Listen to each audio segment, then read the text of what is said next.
मैं डॉक्टर प्रभास गोराई, सहायक प्राध्यापक हिंदी विभाग, सिंहभूम महाविद्यालय चांडिल, कोल्हान विश्वविद्यालय चाईबासा, झारखंड में कार्यरत हूँ। आज मैं स्नातक हिंदी प्रतिष्ठा द्वितीय वर्ष सेमेस्टर 3 कोर पेपर 6 के अंतर्गत प्रयोगवाद का विकास पर चर्चा करेंगे। प्रयोगवाद का विकास कब हुआ, किस तरह हुआ, प्रयोगवाद में किस तरह की भावना देखी जाती है, प्रयोगवाद के कवि कौन कौन थे, ये सब आज हम लोग जानेंगे। तो प्रयोगवाद का विकास तार सप्तक से माना जाता है। जैसे कि सबसे पहले आधुनिक युग में भारतेंदु युग 1850 से 1900 ईस्वी, उसके बाद द्विवेदी युग 1900 से 1920 ईस्वी, उसके बाद छायावाद युग 1920 से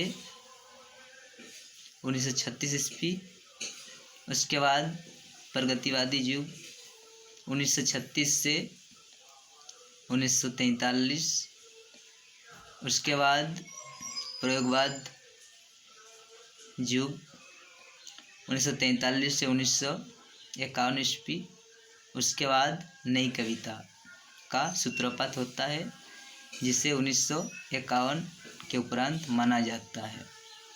तो प्रयोगवाद का विकास तार सप्तक से माना जाता है, यानी 1943 ईस्वी से। तार सप्तक के संस्थापक सच्चिदानंद हीरानंद वात्स्यायन को माना जाता है, जिन्होंने सप्तक का रचना किया है।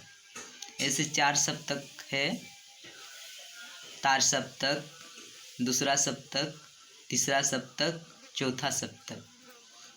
तो तार सप्तक में प्रमुख कवि के रूप में 7 कवियों को स्थान दिया गया है, जो इस प्रकार है: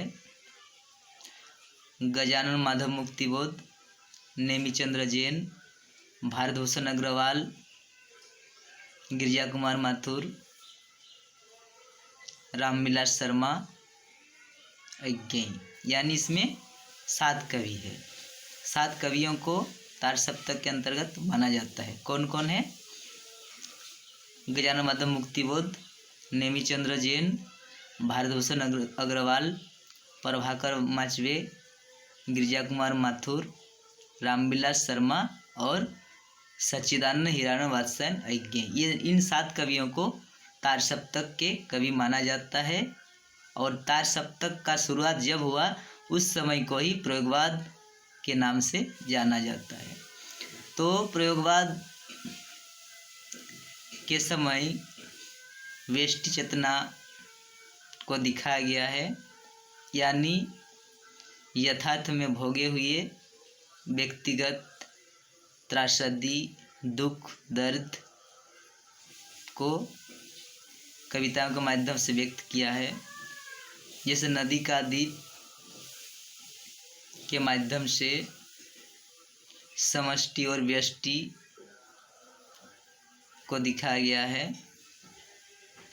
यहाँ नदी को समाज का प्रतीक और व्यक्ति को दीप का प्रतीक माना गया है।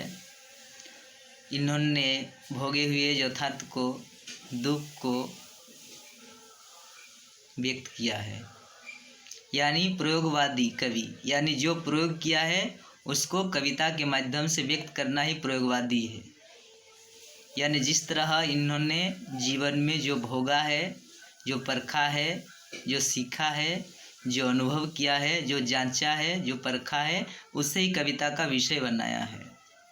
इसलिए इस वाद का नाम प्रयोगवाद के नाम से जाना जाता है। यानी जो प्रयोग किया है, जो भोगा है जीवन में, जिस तरह दुख में भोगा है, सुख में भोगा है, समाज में भोगा है। जैसे नदी किस तरह माँ के प्रति आकर्षित है, लगाव है, माँ का पुत्र के प्रति किस तरह आकर्षित है, लगाव है, प्रेम है। और जिस तरह देखा जाता है माँ कभी नहीं चाहती है कि पुत्र हमसे दूर रहे, और वैसे ही माँ पुत्र भी चाहता है कि माँ हमसे दूर न रहे। उसे ही इन कविताओं में व्यक्त किया है। जैसे हम नदी के दीप है, हम नहीं कहते कि स्रोतस्विनी हमको छोड़कर बह जाए, वह हमें आकार देती है। हमारे कौन गलियां अंतरीप उभार से कतकुल सब गोलाइयाँ उसकी गढ़ी है। माँ है वो है, उसी से हम गढ़े हैं, उसी से हम बने हैं। तो यहाँ जिस तरह पुत्र, माँ और पिता के समर्पण की भावना को जीवन में अपनाया है, उस भावना को ही प्रयोगवादी कवियों ने यथार्थ रूप में, भोगवादी रूप में स्पष्ट किया है। यही प्रयोगवाद है। प्रयोगवाद ने कुछ भी छल कपट नहीं किया है, बल्कि जो सच्चाई है, जो जीवन में अनुभव किया है, जो देखा है, जो सुना है, परखा है, उसे कविता का विषय बनाया है। यही प्रयोगवाद है। और प्रयोगवाद का शुरुआत देखा जाए तो तार सप्तक से ही माना जाता है। इस समय प्रमुख कवि अज्ञेय है। इसके साथ साथ जो बाकी कवियों का नाम मैंने बताए, उस सब कवि जितने भी हैं, सभी लोग अपने अपने विचारधारा को इस तरह अपने भोगे हुए अनुभव को ही यथार्थ रूप में प्रकट किया है। तो प्रयोगवाद का महत्व बहुत अधिक है। और तार सप्तक के नाम से जो जानते हैं, इस समय 7 कवियों ने तार सप्तक के बारे में लिखा है, बताया है, और अपने अपने भावनाओं को जो प्रयोग किया है उससे ही अपनाया है। यही क्या है? प्रयोगवाद है। और आगे जिस तरह का नाम आ रहा है नई कविता, और जैसे ही प्रयोग किए हुए जो चीज़ है उसको लिखा है, फिर नई कविता में कुछ नया नया चीज़ लिखा गया है। लेकिन प्रयोगवादी कवियों ने इस तरह की कुछ भी भावना नहीं लिखा है, बल्कि जो जीवन में अनुभव किया है, जो सच्चाई है, जो भोगा है, उसे ही किया है। तो प्रयोगवाद ही है।